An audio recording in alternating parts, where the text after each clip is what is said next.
وہ بھی ضروری نہیں ہے کہ آپ کی نماز متاثر ہوگی اس میں.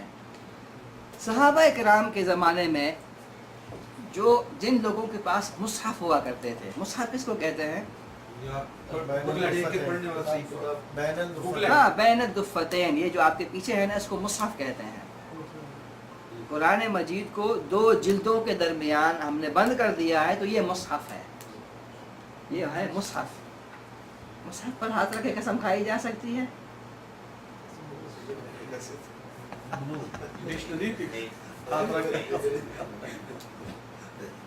قرآن پہ ہاتھ رکھ کے قسم کھائی جاتی ہے، مصحف پہ نہیں. قرآن اور مصحف میں فرق کیا ہے پھر؟ مصحف تو وہ کتاب ہے جس میں جلد بندی جس کو ہم نے کر دیا ہے، وہ ہے مصحف. اور اس کے اندر جو کچھ ہے وہ ہے قرآن. ٹھیک ہے، وہ ہے قرآن. صحابہ کرام کے پاس بھی مصاحف ہوا کرتے تھے. اپنے اپنے طور پر لوگوں نے مصحف جمع کر رکھے تھے.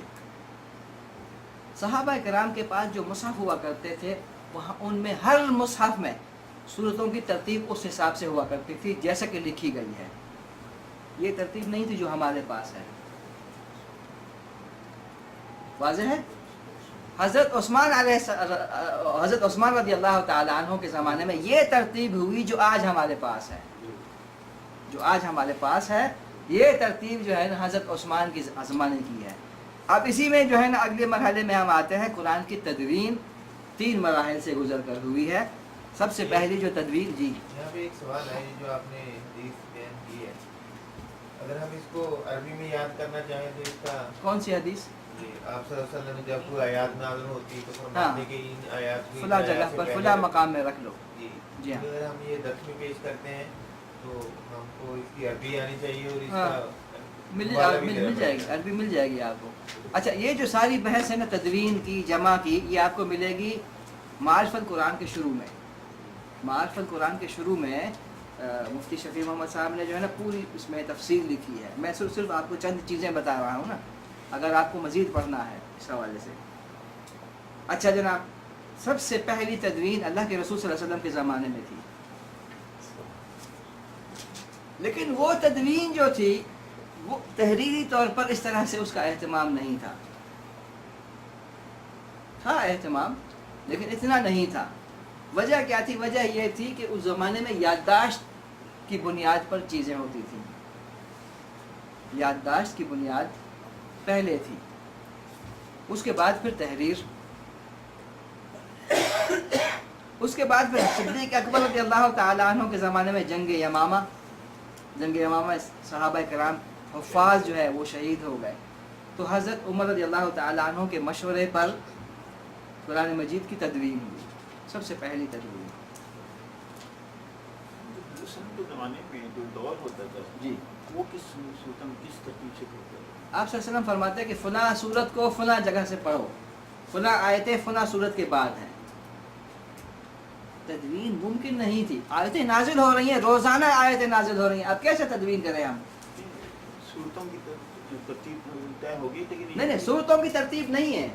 جو دور کرتے تھے جبریل علیہ السلام، ہاں، وہ کس ترتیب وہ یہ ہمیں معلوم نہیں ہے، وہ کس ترتیب سے کرتے تھے یہ ہمیں نہیں معلوم. لیکن یہ جو ترتیب ہمارے پاس ہے، اگر آپ کھول کے دیکھیں گے مصحف آپ کے پیچھے پڑا ہے، اس میں لکھا ہے مصحف عثمانی.